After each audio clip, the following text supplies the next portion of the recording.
નમસ્તે. આજે આપણે પેનિક અટેકને થોડું વધારે ઊંડાણથી સમજીશું. ખાલી સિમ્ટમ્સ નહીં પણ એનો રૂટ કોઝ પેટર્ન બી જાણીશું. દરેક માણસ કેટલાક ટ્રેટ સાથે જન્મ લેતા હોય છે. કેટલાક બાળકો જલ્દી જ ગભરાઈ જાય છે.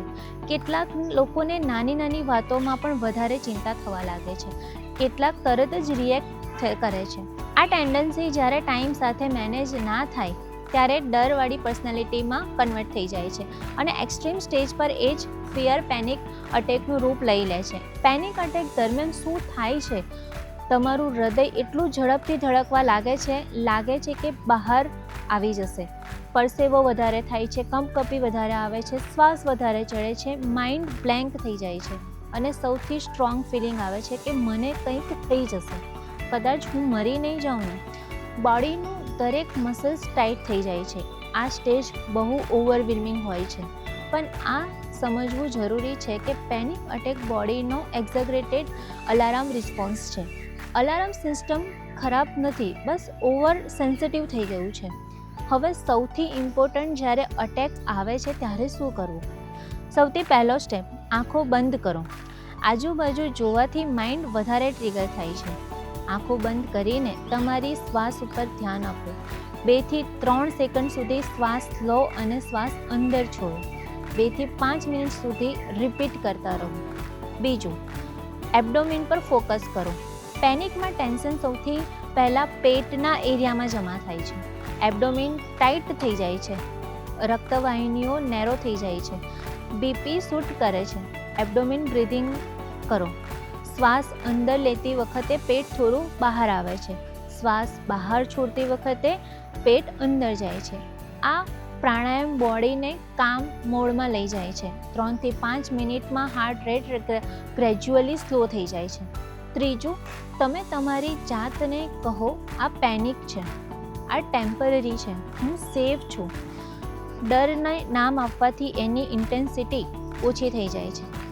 એક બીજી ઇમ્પોર્ટન્ટ વાત, પેનિક અટેક પછી લોકોએ ફિયર સાથે જીવા લાગે છે. એમને લાગે છે કે ક્યાંક ફરીથી કંઈક થઈ જાય તો. આ એન્ટિસિપેશન એન્ઝાયટીને સૌથી વધારે સ્ટ્રોંગ બનાવે છે. આનું સોલ્યુશન શું? માઇન્ડને કામ આપો.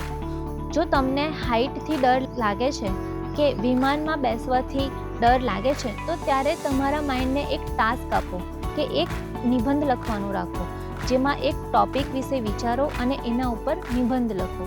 વિમાન ઉડતું રહે પણ તમારું માઇન્ડ બિઝી હોય નિબંધ લખવામાં. ફ્રી માઇન્ડ પેનિકને ઇન્વાઇટ કરે છે. ઓક્યુપાઈડ માઇન્ડ સેફ ફીલ કરે છે. ડાર્કનેસનું એક્ઝામ્પલ લઈએ તો ઘણા લોકોને અંધારાથી ડર લાગતો હોય છે. એમને લાગે છે કે કંઈક થઈ જશે. પ્રેક્ટિસ કરો. દિવસમાં આખો દિવસ આંખો બંધ કરીને થોડા પગલાં લેતા રહો. તમે જ ડાર્કનેસને ક્રિએટ કરો. જો એવું કરવાથી તમારું માઇન્ડ એક ડાર્કનેસથી આઈડેન્ટિફાઈ થઈ જશે. ડાર્કનેસ સેફ છે. ફિયર ગ્રેજ્યુઅલી ડિઝોલ્વ થઈ જશે. એક વાર્તાથી સમજો. જંગલમાં એક માં ડિલિવરી કરતી વખતે ચારે તરફથી ડેન્જરમાં હોય છે, જેવા કે આગ છે, વાઘ છે, શિકારી છે, પણ એ પેનિકથી નહીં, એને પ્રેઝન્ટ મોમેન્ટ પર ફોકસ કર્યું કે એના છોકરાને સેફલી એને જન્મ આપવો જ છે. નેચરે આખી સિચ્યુએશનને હેન્ડલ કરી અને બચ્ચાનો જન્મ થયો. લેસન એક જ છે કે સિમ્પલ પ્રોબ્લેમ પર ફોકસ કરશો તો પેનિક વધારે નહીં થવાય. પ્રેઝન્ટ એક્શન પર ફોકસ કરશો તો સોલ્યુશન પણ મળી જશે. પેનિકનો મેઇન ટ્રિગર ફ્યુચરનો ડર છે. અગર આ થઈ ગયું તો શું? પણ સોલ્યુશન હંમેશા પ્રેઝન્ટમાં જ હોય છે. આ વખતે હું શું કરી શકું? શ્વાસ લઈ શકો, બોડી રિલેક્સ કરી શકો, માઇન્ડને ટાસ્ક આપવાનું રાખો. લોંગ ટર્મ પ્રિવેન્શન માટે યોગા અને પ્રાણાયામ બહુ ઇફેક્ટિવ ટૂલ્સ છે. રેગ્યુલર અનુલોમ વિલોમ, ભ્રામરી અને મેડિકેશન જે વેગસ નર્વ પર કામ કરશે અને એને એક્ટિવેટ કરશે, જે પેરાસિમ્પેથેટિક સિસ્ટમને સ્ટ્રોંગ બનાવે છે. એનાથી બોડીનું બેઝલાઇન કામ થઈ જાય છે અને ઇમ્પ્રૂવ થાય છે.